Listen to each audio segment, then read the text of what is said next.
Maintenant, il y a des gens qui nous ont posé des questions aussi sur les hémorroïdes. Ils ont posé des questions, on en a une fois dans nos rencontres parlé. On va revenir dessus.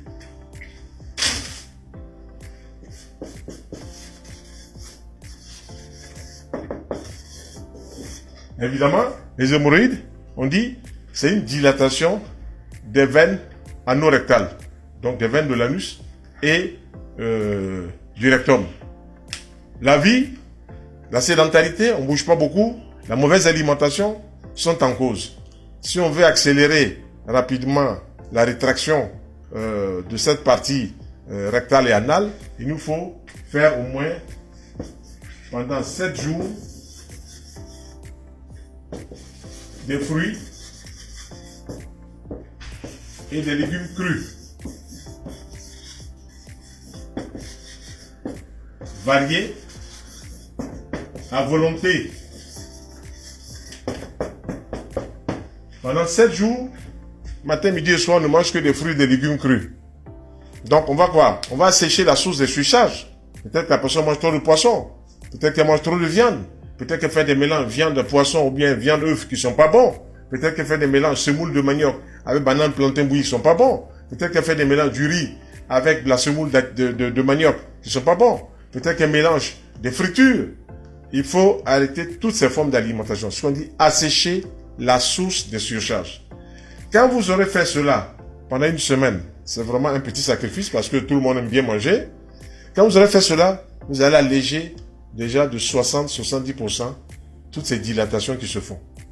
Et chaque fois que vous introduisez suffisamment de viande et des alcools, hélas, qui ne sont pas toujours de bonne qualité et présentés à des moments où il ne faut pas, les veines anorectales chez certaines personnes peuvent souffrir. Donc, les hémorroïdes internes, ça ne sort pas, mais ça fait peut-être très mal dedans. Puis les hémorroïdes externes, ça sort. Chez certaines personnes, ça fait pas mal, comme là, on l'a vu chez beaucoup de personnes, ça fait pas mal. Puis la personne me pousse, puis ça va remonter. Si on veut accélérer la rétraction de cette partie-là, on a une méthode vraiment un peu plus rapide. Ensuite, après cette méthode, on passe quoi? Une alimentation assez équilibrée. On fait des fruits au petit déjeuner. On fait des légumes à midi sous forme de jus ou bien haché avec les assaisonnements qui s'imposent. Plus un repas cuit. On réduit pendant 15 jours tout ce qui est protéines animales. On réduit à 80% la viande, on réduit à 80% le poisson, on réduit à 80% les œufs, on réduit à 80% les charcuteries. Tout ce qui est protéines animales. On augmente les protéines végétales. On introduit plus de champignons, plus de haricots rouges, plus de haricots blancs, plus de lentilles, plus de pois chiches, plus de petits pois. Donc, protéines végétales avec beaucoup de légumes crus ou bien même cuits, des légumes cuits ou bien cuits, crus ou bien cuits. Et puis, on réduit aussi tout ce qui est riz, pain, pâtes, semoule de manioc, igname, fonio, sorgho. On réduit ça au moins de moitié. Et quand on va comme ça, déjà, on va avoir un allègement au niveau de la circulation veineuse dans cette partie de l'anus. Et pendant cette approche, on choisit chaque semaine 3 jours. 3 jours, on dit désintoxication. 5 jours, 3 jours désintoxication, comme on l'a fait pour les 7 premiers jours. On lance cela, on va jusqu'à 10 jours. On prend 3 jours, on fait désintoxication. Maintenant, pour appuyer cela, on va ajouter quoi? Des plantes qui ont une action sur la circulation veineuse. La vigne rouge. Vous trouvez cela dans toutes les maisons de produits naturels, dans toutes les pharmacies spécialisées. Vous trouvez le marron d'Inde.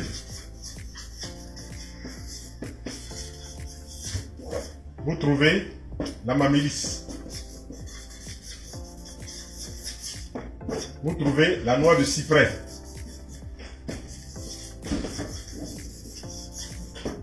Et vous trouvez le noisetier.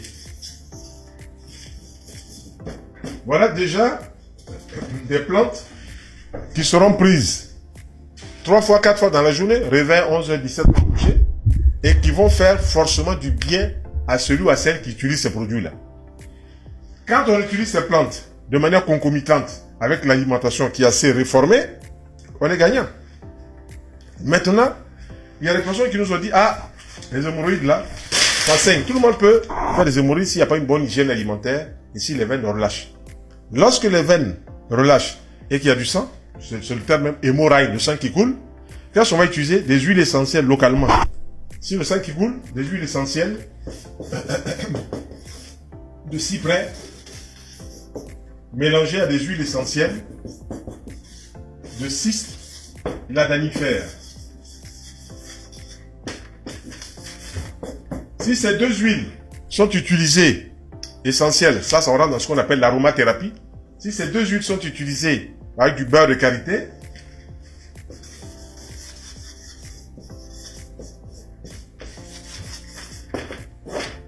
on prend chaque jour l'équivalent d'une grosse cuillère de beurre de karité.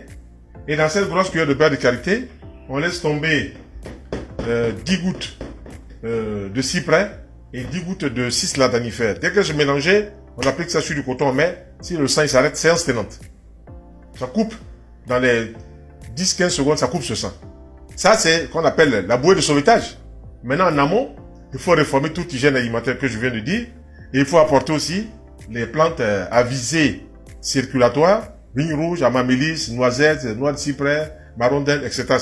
Si c'est fait et qu'on a des séquences chaque semaine de 2 jours, de 3 jours, de fruits et de légumes exclusivement, on améliore l'état. Maintenant, si on veut résorber l'hémorroïde de l'intérieur, il y a des mélanges qu'on fait en suppositoire.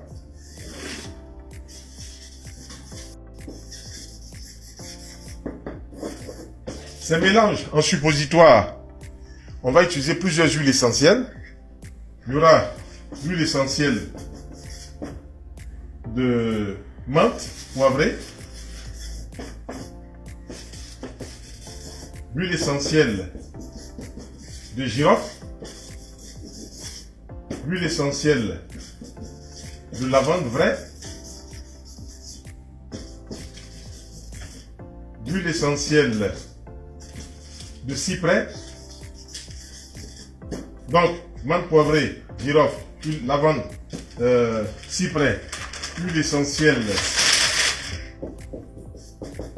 hélicrise italienne.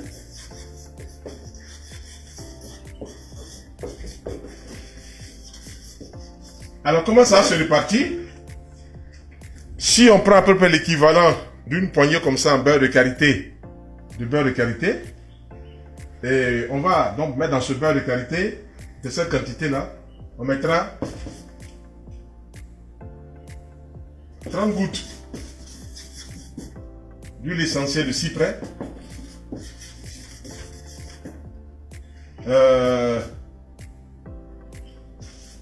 25 gouttes d'huile essentielle de lavande,